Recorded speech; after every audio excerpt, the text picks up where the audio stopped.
سائل کہتا ہے کہ رفع دین کرنا چاہیے یا نہیں؟ کیا سفید بالوں کو کالی مہندی لگا سکتے ہیں؟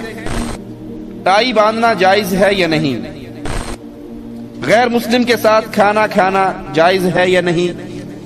میری کمپنی میں ہر 8 دن میں کسی نہ کسی کا نماز جنازہ پڑھا جاتا ہے، تو کیا یہ جائز ہے؟ شرٹ کے بازو کوہنی کے اوپر ہوں تو نماز ہو سکتی ہے؟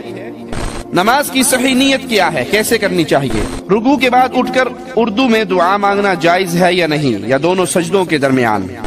کیا نائی کی اجرت حرام ہے جبکہ بال اور داڑھی دونوں بناتا ہو؟ اگر آپ پہلی مرتبہ ہمارے چینل پر تشریف لائے ہیں تو آپ کا خیر مقدم کرتے ہیں، پلیز سبسکرائب کر لیجئے۔ سائل کہتا ہے کہ رفع دین کرنا چاہیے یا نہیں؟ رسول اللہ صلی اللہ علیہ وسلم کی ایسی سنت ہے رفع دین کرنا جو صحیح احادیث کی روشنی میں پیارے حبیب علیہ الصلوۃ والسلام نے کبھی ترک نہیں کی۔ کوئی ایک صحیح روایت، صحیح حدیث نہیں ہے کہ آپ نے نماز ادا کی اور رفع دین نہیں کی۔ نہ کرنے کی جتنی روایات ہیں وہ ضعیف ہیں، اور کرنے کی روایات صحیح ہیں۔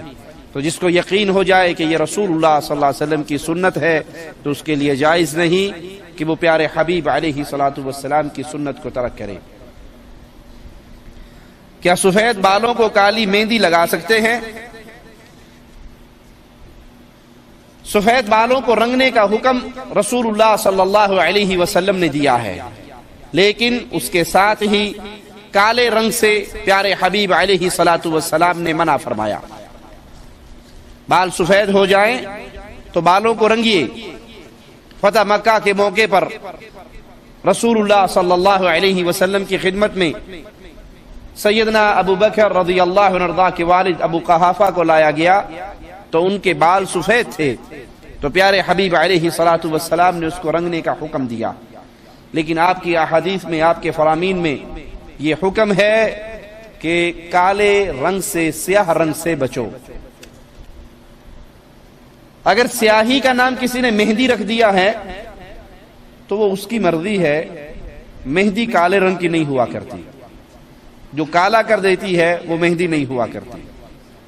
آپ مہندی لگائیے، براؤن کر لیجئے، لیکن جو سیاہ رنگ ہے جس سے 60، 55، 50 سال کا آدمی 25-30 سال کا لگنے لگ جائے تو یہ دھوکہ دینے والی چیز ہے، یہ جائز نہیں ہے۔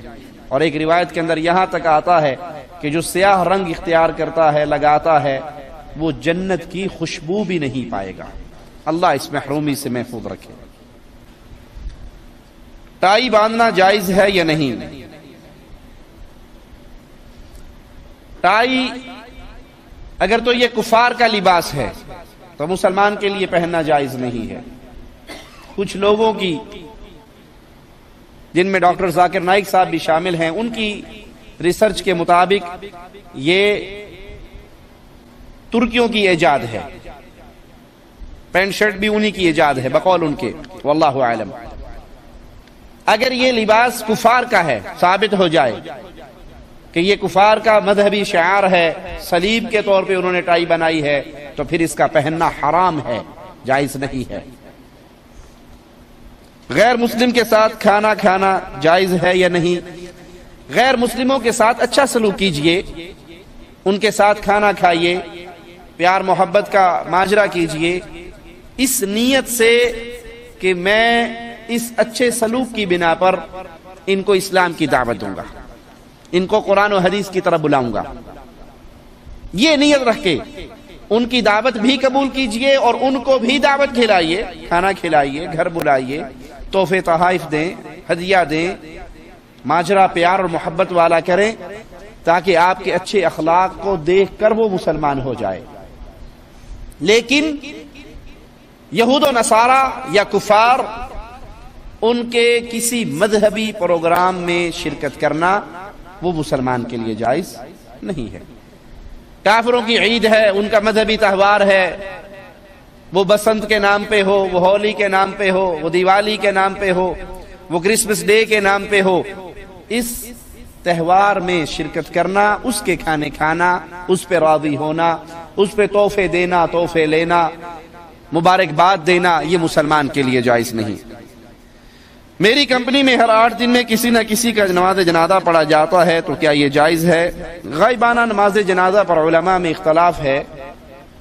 वल्लाहु आलम, राजे कौल यही दिखाई देता है कि जो शख्स किसी मुसलमान मुल्क में फौत हुआ और मुसलमानों ने उसका जनाजा पढ़ा, तो उसके लिए जो नहीं पढ़ सके या तो वो कब्र पे जाके पढ़े, जैसे रसूलुल्लाह सल्लल्लाहु अलैहि वसल्लम की मस्जिद की एक खादिमा थी, वो फौत हो गई, सहाबा ने जनाजा पढ़ा और दफना दिया।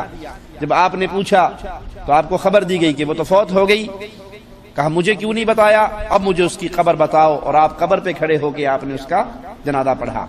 या तो कब्र पे जो रह गए वो कब्र पे जनाजा पढ़ सकते हैं, या फिर उसके लिए दुआए मगफिरत करें। हाँ, वो मुसलमान जो कुफार के मुआशरे में फौत हुए, कुफार के मुल्कों में फौत हुए, मुसलमान उसका जनाजा नहीं पढ़ सके, उसका जनाजा पढ़ा जाए।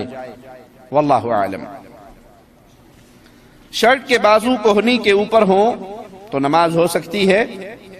रसूलुल्लाह सल्लल्लाहु अलैहि वसल्लम के फरमान के मुताबिक जिसके कंधे नंगे हों उसकी नमाज नहीं होती, जिसके कंधे नंगे हों। जब आपने शर्ट पहनी और वो यहां तक है तो आपके कंधे तो छुप गए ना, कंधे छुप गए, नमाज हो जाएगी।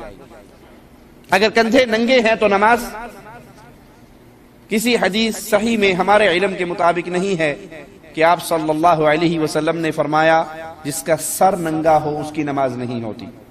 किसी रिवायत में हमें नहीं पढ़ने को मिला, देखने को मिला, उलमा से सुनने को नहीं मिला।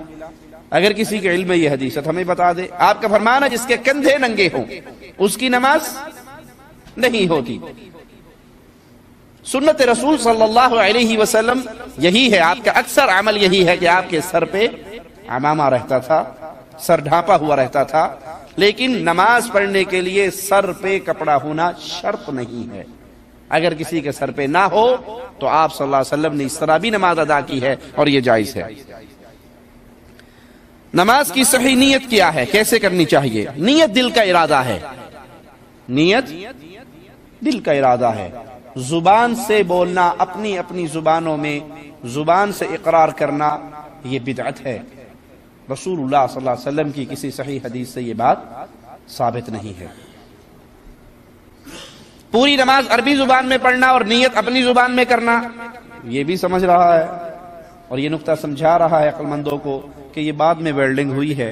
अगर रसूलुल्लाह सल्लल्लाहु अलैहि वसल्लम ने ये अल्फाज कहे होते तो आपको तो अरबी ही आती थी, आपने अरबी में ही कहने थे। तो जिस तरह नमाज पढ़ना अरबी जुबान में वाजिब है हर किसी पे, उर्दू में नमाज नहीं होगी, हिंदी में, पश्तो में, बंगाली में नमाज नहीं होगी, तो इसी तरह नीयत भी लाजिम होती कि अरबी में ही की जाती। अब पठान साहब, खान साहब नमाज अरबी में पढ़ रहे हैं, नीयत पश्तो में कर रहे हैं। उर्दू वाले नमाज अरबी में पढ़ रहे हैं, नीयत उर्दू में कर रहे हैं। पंजाब वाले नमाज अरबी में, नीयत पंजाबी में। तो ये बाद में लोगों ने वेल्डिंग की है, ये रसूलुल्लाह सल्लल्लाहु अलैहि वसल्लम की किसी सही हदीस से साबित नहीं। रुकू के बाद उठकर उर्दू में दुआ मांगना जायज है या नहीं, या दोनों सजदों के दरमियान? नमाज अरबी जुबान में ही प्यारे हबीब अलैहि सलातु वस्सलाम ने अपने सहाबा को सिखाई, तो नमाज के दौरान अरबी के अलावा किसी और जुबान में वो रुकू हो या सजदा हो दुआ करना जायज नहीं है। हाँ, नमाज खत्म होने के बाद फिर आप अपनी जुबान के अंदर जिस जुबान में चाहें अल्लाह से मांग सकते हैं, दुआ कर सकते हैं, लेकिन जब नमाज अदा की जाएगी तो नमाज में अरबी के अंदर ही दुआ की जाएगी। क्या नाई की उजरत हराम है जबकि बाल और दाढ़ी दोनों बनाता हो? तो बाल काटने की उजरत हलाल है, दाढ़ी शेव करने की उजरत हराम है। बाल काटने की उजरत हलाल है, दाढ़ी शेव करने की उजरत हराम है। अगर मजबूरन कहीं ऐसे किसी शख्स के पास खाना पीने पड़ जाए तो उसे बता दीजिए कि आप बाल काटते हैं, उस पर जो उजरत लेते हैं वो हलाल है, मैं आपके उस माल में से खा रहा हूं, लेकिन जो आप दाढ़ी शेव करते हैं आपकी वो कमाई हराम की कमाई है और मैं उसमें से आपका खाना नहीं खा रहा।